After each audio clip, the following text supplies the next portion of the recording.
और देखिए एससीओ की बैठक में कौन कौन से देश शामिल हो रहे हैं ये जानना आपके लिए बेहद जरूरी है। सबसे पहले नाम आता है सदस्य देशों का। इनमें चीन, भारत, ईरान, रूस, Pakistan, Belarus, Kazakhstan, Kyrgyzstan, Tajikistan, Uzbekistan शामिल है। इसके बाद वो पर्यवेक्षक देश हैं अफगानिस्तान और मंगोलिया। 2 विशेष अतिथि भी यहाँ पर होंगे, यूएन महासचिव और तुर्कमेनिस्तान। तो ये वो तमाम देश हैं जो कि शिरकत करेंगे इस बार एससीओ समिट में, जो कि चीन में होने वाला है। और देखिए अमेरिकी राष्ट्रपति डोनाल्ड ट्रंप को बहुत बड़ा झटका लगा है, और ये झटका भी लगा है खुद अपनी ही कोर्ट से, वो भी उस मुद्दे पर जिसे लेकर ट्रंप अपनी दुनिया भर में दादागिरी कर रहे थे। वो मुद्दा है टैरिफ का, जिसको लेकर अमेरिका की कोर्ट ने अब अवैध यानी कि गैर कानूनी इसको करार दे दिया है। ट्रंप का टैरिफ बकवास है। ट्रंप का टैरिफ गैर कानूनी है। ट्रंप को टैरिफ लगाने का कोई अधिकार नहीं। ये सब वो शब्द हैं जो कि खुद को दुनिया का बॉस समझने वाले ट्रंप को बहुत बड़ा रियलिटी चेक दे रहे हैं। जो ट्रंप टैरिफ वॉर के जरिए अपने आप को सबसे बेहतरीन बताने में लगे हैं, उनके इसी टैरिफ ज्ञान को अमेरिका से ही सबसे बड़ा झटका लग चुका है। अमेरिका की एक अदालत ने फैसला सुनाया है कि ट्रंप प्रशासन का ये फैसला कानून के मुताबिक नहीं है और उनके लगाए ज्यादातर टैरिफ अवैध हैं। Federal circuit court of appeals ने 7-4 के बहुमत से ये फैसला सुनाया है, जो ट्रंप की ट्रेड पॉलिसी को बड़ा झटका देता है। जज ने एक बड़ा नेगेटिव कमेंट किया था उसमें। जजेस ने 3-4 बल्कि कमेंट किए थे। जिस तरह से ट्रंप ने पावर्स को इसको एक्सरसाइज किया है, जजेस ने बोला कि ये जो है जिस तरह से टैरिफ को इतने ब्रॉड है और इतने इस तरीके से लगाए जा रहे हैं मनमर्जी तरीके से, कि इससे पूरा जो ट्रेड है, इंटरनेशनल ट्रेड, यूएस का जो ट्रेड है, not only international trade, US का जो ट्रेड है वो पूरी तरह से तहस नहस हो जाएगा।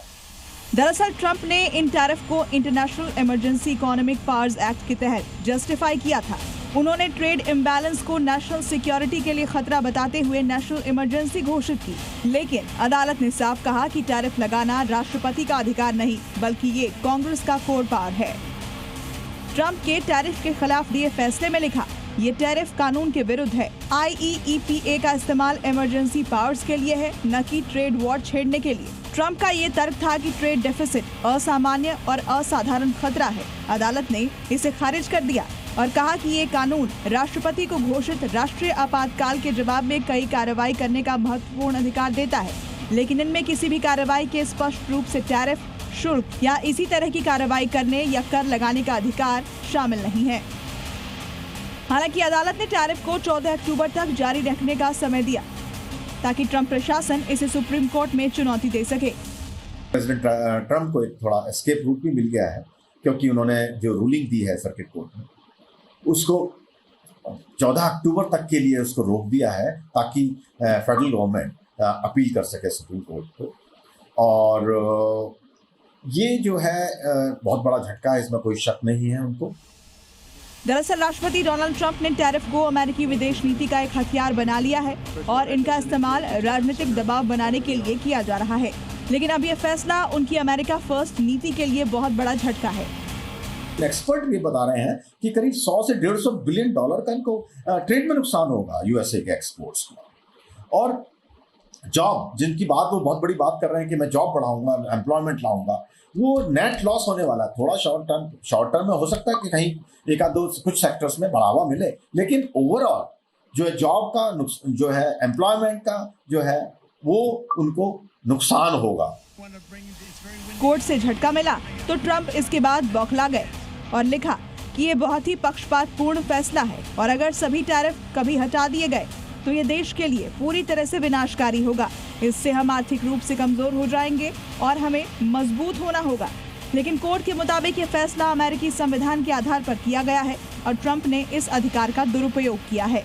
ट्रंप के लिए ये झटका बताता है कि कैसे अब उनकी खुद की नीतियां उनके खिलाफ होती जा रही हैं। वहाँ सपोर्ट बेस में भी पार्टी लाइन पर एक तरीके से डिवीजन हो गया है और प्रोटेस्ट अब लॉन्च हो रहे हैं यूएसए में। अभी पीछे मार्च अप्रैल में हुआ, उसके बाद में अभी मई में हुआ, अभी लेबर डे पर हुआ कि, और जो इवन मीडिया आउटलेट्स हैं वो इसके अगेंस्ट आवाज उठा रही हैं, क्योंकि सबको चिंता हो रही है जिस तरह की ट्रंप कार्रवाई कर रहे हैं, जिस तरह की एक्टिविटी कर रहे हैं, उससे डेमोक्रेटिक नॉर्म्स को बहुत नुकसान हो रहा है। ट्रंप ने इसी टैरिफ का ही सहारा लेते हुए भारत पर भी दबाव बनाने की कोशिश की थी, जब रूस से तेल खरीदने की वजह से भारत पर 50% टैरिफ लगाया गया है। लेकिन भारत अमेरिका के ऐसे किसी भी दबाव के आगे झुका नहीं और अब एक एक कर दुनिया के बाकी देश भी इसके खिलाफ आवाज उठाने लगे हैं। और सबसे बड़ी बात तो ये कि खुद अमेरिका की अदालत ने भी इसे अवैध करार दे दिया है। ब्यूरो रिपोर्ट, जी मीडिया। जी न्यूज़।